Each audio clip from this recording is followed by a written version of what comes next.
see, there are a couple of comments here. Just starting this idea of a blog, and what we're realizing, and what we expected is that it's a slow going with a blog, and with having communication happening online. Teachers like something printed out, but when we can't get a printed version of the idea book to every teacher that we have in Chicago, we have 1,600 teachers now.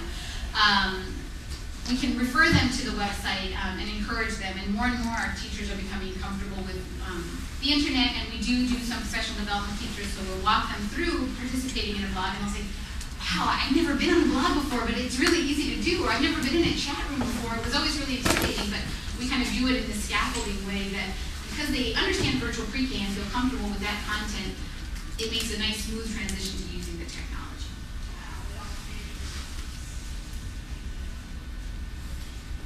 You moderate the blog, I assume? Yes, we moderate the blog and we moderate the chat room as well. And the discussion boards, we also review. There are certain filters that are already in place, but we do go in and just make sure that the conversation and discussions are appropriate, and also that questions are being answered appropriately. So here's just a little bit about our website. We have a demographic survey and an anonymous demographic survey that's part of the registration process. And so we're really happy to see our user income reporting is quite evenly distributed, which isn't what you generally see when you're looking at website users. But this is very encouraging to us because we know that the families that we're serving are reflecting the population that we serve in our classrooms. And here's ethnicity. Again, very even distribution, which we're really happy to see. That this isn't a resource that's just for one kind of family, that it seems to have applications and connect with families from different backgrounds.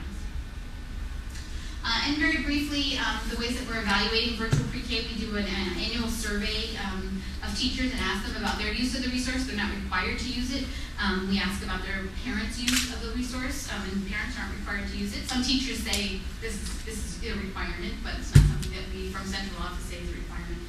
And what we found from year 1 to year 7 was a jump. The first year we had about 80% of the teachers saying they had used the resource after our initial professional development, and they reported about 45% of those classrooms had parents participating. But as we kind of moved through the years and teachers got more and more comfortable and that they were able to bring their parents on board, and that first year they were still kind of understanding how this works, and we asked them, well, why weren't more parents able to participate? And they said, well, I really wanted to know what it was because I was afraid parents were going to start asking all these questions and I wouldn't be able to answer them. But by the time we got further along and teachers were more and more comfortable with the resource, they really were able to connect with their families, and we were able to bring up that parent participation to the same level of the classroom participation. And one of the ways we did that was with the take-home packet that you have a sample of. And that's an idea that came from a teacher who said, you know, if I send home a photocopy of the recipe card, of the activity card, some parents participate. But if I can give them a few of the materials that are part of this resource, I get a much greater participation.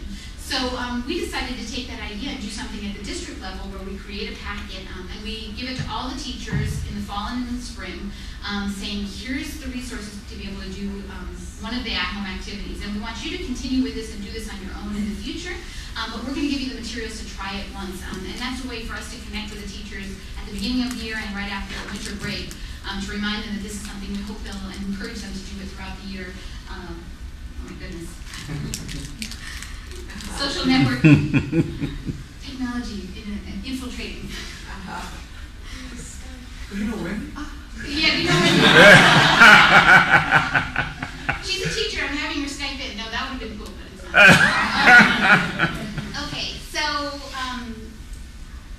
parent use and teacher use is up, and one of the ways that we've been able to support it at a district level is through these take-home packets, and let teachers know they can make their own take-home packets for any of the activities that are part of this resource. But we do one in the fall and one in the spring.